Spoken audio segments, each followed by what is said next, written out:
It's the middle of the night and you need cake. What do? If you're me, you just turn on your item generator and set it to sugarcane. Then head over to your fridge and grab some eggs and some milk. And who puts these back empty?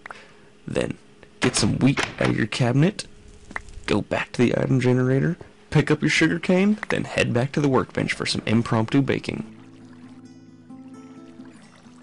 Cake attained, but how was I able to get sugarcane at the press of a button? Let's head up to my sugar farm to find out. You can see here a row of pistons is ready to knock out the middle layer. I've affectionately named them the sugar punchers. We knock out the middle layer instead of the bottom so we don't have to replant anything.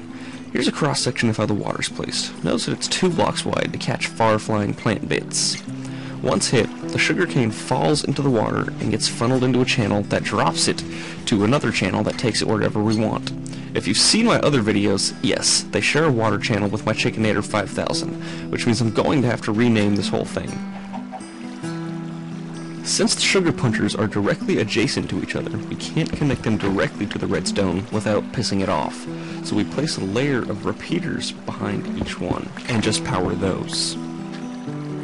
When the machine is on, they are set up to go back and forth quickly over the sugarcane.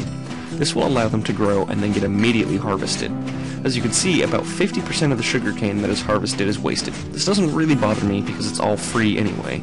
Talking about the redstone won't take very long at all, but it's still the hardest part, so I'm going to walk you through building the farm first. If you think you get the picture, you can skip ahead to the redstone section. Step 1 is to set up your framework. Create the step shape that will hold your water. Our next step is going to be to place our water. Before we do, I want to make an infinite water spring so I'm not running back and forth. Don't fall, don't fall, don't fall, don't fall. After we fill up our water spring, we just grab water out of it to place it in the top layer of our step shape. Make sure you take any steps necessary to make sure your water only flows in one direction. Don't need this anymore. Now we're going to be placing dirt in the air next to the waterfall. This is where we're going to plant our sugarcane.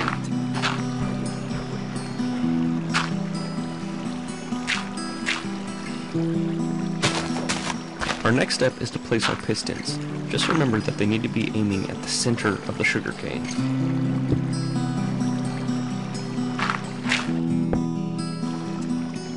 Now we'll be placing the housing for our redstone.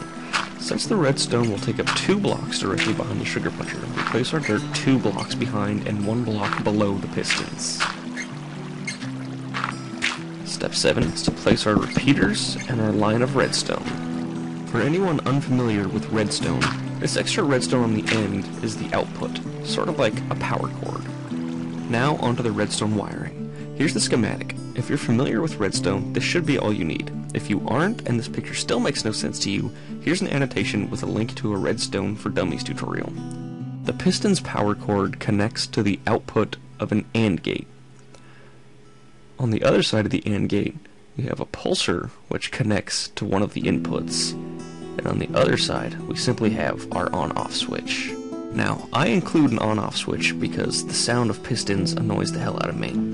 But if you wanted to, you could skip the switch and connect the pulsar directly to the piston. This way you can skip the AND gate and the switch, but it would also always be making that annoying sound.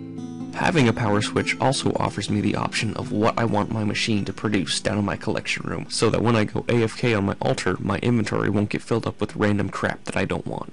Finally, here's a link to that redstone tutorial I talked about earlier. If you were confused, give it a gander. Thanks for watching, and I hope you learned something.